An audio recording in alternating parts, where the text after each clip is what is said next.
L'Unione Artigiani e Piccole Industrie della provincia di Belluno, in occasione della stampa della pubblicazione del libro bianco sulla montagna veneta, ha organizzato al centro Giovanni XXIII del capoluogo un convegno per poter verificare, attraverso l'intervento di specialisti del settore, lo stato attuale della legislazione in materia di montagna in alcune regioni del nord Italia.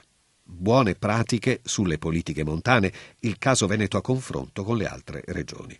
Il convegno aperto dal presidente dell'UAPI Luigi Curto ha visto le relazioni di Franco Licini, in rappresentanza della regione Piemonte, e di Alessandro Meinardi per la regione Lombardia, assenti in sala per le problematiche relative alle recenti scosse di terremoto, ma presenti con un documento scritto, Paolo Mattiussi della regione Emilia-Romagna e Oreste Giurlani, presidente UNCEM della Toscana.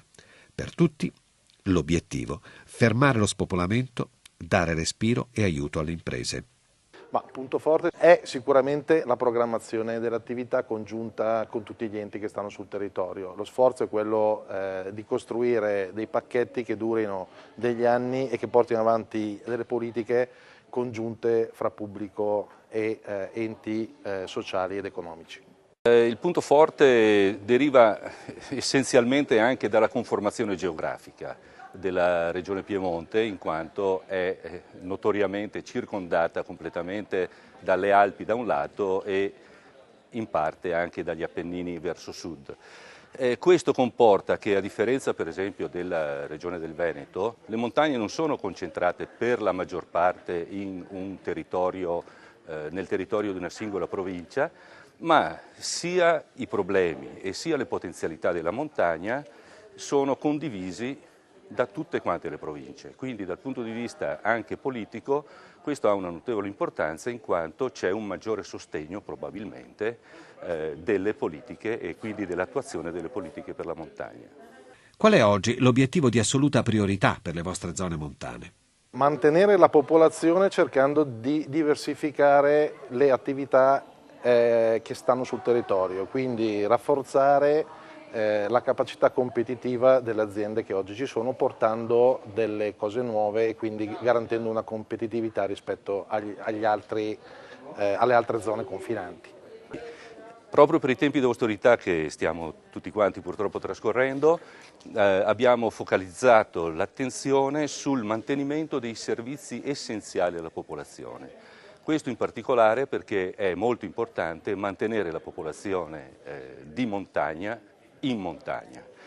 Quindi stiamo lavorando sulle scuole di montagna, stiamo lavorando sulla sistemazione di bacini montani, stiamo lavorando per quanto riguarda per esempio il digitale terrestre con la possibilità di connettersi, anche per quanto riguarda le connessioni per i computer e via dicendo, cose essenziali al giorno d'oggi per poter lavorare.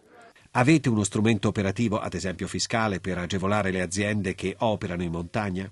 Dal punto di vista fiscale ci sono degli alleggerimenti per le nuove attività dei giovani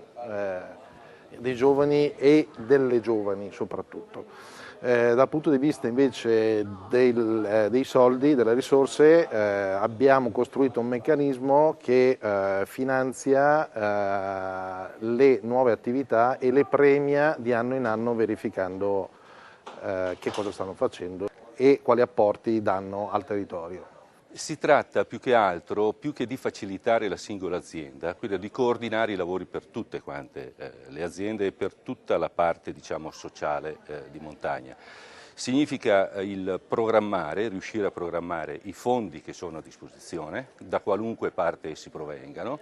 Un esempio palese è quello dell'utilizzo dei fondi che derivano dai canoni dell'acqua, che tutti quanti paghiamo e che in percentuale differenziata da provincia a provincia sono riutilizzati proprio per le zone di montagna, e giusto appunto perché è la montagna a fornire l'acqua, anche l'acqua potabile, alla cittadinanza, e questi sono fondi che ritornano alla montagna e vengono programmati attualmente dalle comunità montane proprio per riuscire ad avere una programmazione che, come si dice in gergo, sia proveniente dal basso, bottom up. Quale riscontro avete delle vostre politiche per la montagna? Guardi, Abbiamo fatto proprio la valutazione l'anno scorso dell'efficacia della legge 25, che è quella che finanzia appunto queste cose, e è emerso che 200 milioni di investimento hanno portato negli ultimi 4 anni altri 200 milioni di cofinanziamento da parte del territorio. Sicuramente con delle pecche dal punto di vista della strategia generale, nel senso che sono stati finanziati degli interventi molto localistici e quindi si è pensato e già fatto di costruire delle cose assieme, ma di durata medio-lunga, perché oggi che abbiamo pochi soldi dobbiamo comunque ragionare sulle cose più importanti, e le cose più importanti sono comunque cose che vanno nel medio periodo, 4-5 anni, non di meno. Noi siamo collegati a un istituto di statistica che è IRES, che lavora per la Regione Piemonte, e abbiamo un monitoraggio diretto con un sistema informativo che raccoglie in pratica tutti i benefici che vengono erogati in aree di montagna e quindi poi ne valutano i risultati. Quindi abbiamo, diciamo, un monitoraggio diretto momento per momento. Questo poi viene utilizzato dal punto di vista politico per poter fare delle scelte che siano le più opportune e quindi sempre però con un approccio di confronto con la popolazione locale. Continua l'impegno dell'UAPI a sostegno delle politiche per la montagna bellunese e veneta. Quali gli obiettivi della tavola rotonda? Gli obiettivi della tavola rotonda di oggi sono sostanzialmente determinati dalla motivazione che ci hanno portato poi a elaborare il libro bianco e a tradurlo poi in norme di legge regionali. Abbiamo voluto monitorare i territori montani e considerando poi paritticamente i territori montani veneti con le altre regioni come le nostre, quindi a statuto ordinario, e determinare quindi quei parametri e quei criteri di rilevazione per poter attuare poi le norme che abbiamo voluto scrivere sul libro bianco e proporre alla Regione Veneta. Il libro bianco è diventato progetto di legge depositato lo scorso 18 aprile. Allora, noi fino adesso possiamo dire che ogni obiettivo è stato centrato. Dovevamo presentare il progetto a Belluno, ci siamo riusciti il 13 febbraio con la presenza del governatore Zaia, successivamente sono stati ospiti del Consiglio regionale del Veneto. Il nostro documento ha avuto la sottoscrizione di 32 consigli regionali in maniera trasversale, con capofila i 3 consiglieri della provincia di Belluno, Dario Bond, Sergio Rolò, Matteo Toscani. Oggi auspichiamo che l'iter legislativo regionale percorra i tempi assolutamente brevi, perché per noi quel documento è un punto importante e fondamentale per dare quei contenuti alla specificità di cui il nostro statuto regionale riconosce alle montagne veneta. Un impegno importante che continuerà. Le posso garantire che è stato un lavoro importantissimo, ci ha visti impegnati un anno. Io posso dire senza modestia alcuna che degli ultimi 20 anni questo è uno dei lavori migliori per la montagna veneta ed in particolar modo per la montagna bellunese, quindi un grande impegno, un grande sforzo. Oggi ci basterebbe solo che quelle norme venissero applicate e credo che l'intera montagna del bellunese potrebbe avere dei forti benefici e le imprese bellunesi di conseguenza avere immediatamente dei risvolti quantomeno diversi e quindi più positivi rispetto alla situazione attuale.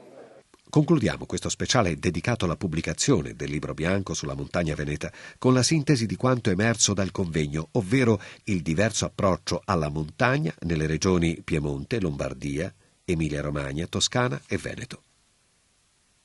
Regione Piemonte. Peso della montagna su PIL regionale 13%.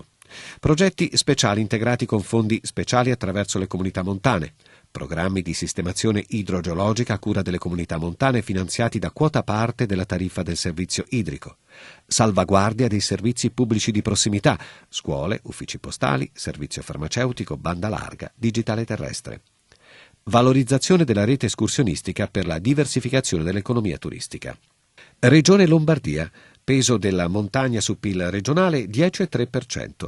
Attraverso il piano integrato di sviluppo locale della montagna, investimenti su infrastrutture, compresa banda larga, turismo e sport, restauro e beni culturali, difesa del suolo. Regione Emilia-Romagna, peso della montagna su PIL regionale 7,5%. Attraverso intese istituzionali d'area, in genere su base provinciale, miglioramento dell'accessibilità ai servizi per la cura e la salute, servizi domiciliari, telemedicina, reti di collegamento tra servizi ospedalieri e servizi territoriali. Miglioramento dell'accessibilità ai servizi di pubblica utilità, sia di competenza delle amministrazioni locali, servizi di trasporto sociale, telesoccorso, servizi per l'infanzia, sia di competenza di altre istituzioni soggetti, servizi postali, commerciali, bancari. Contrasto dello spopolamento giovanile, agendo sia sui contesti scolastici, educativi e lavorativi, sia sulla valorizzazione dei servizi culturali, per il tempo libero, l'aggregazione. Integrazione dei nuovi residenti immigrati attraverso azioni di accoglienza e orientamento. Regione Toscana. Peso della montagna su PIL regionale 12%. Nuova recente legge sulle politiche per i territori montani.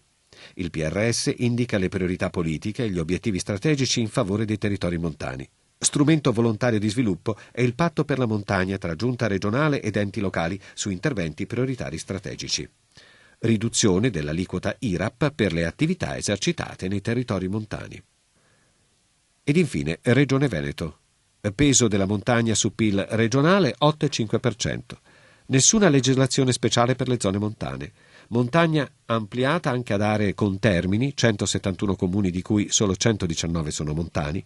Nessuna attenzione al tema nel PRS vigente e nei più recenti documenti di programmazione. Impegno del nuovo statuto a riconoscere la specificità montana e l'autonomia amministrativa della provincia di Belluno. Grazie per averci seguito.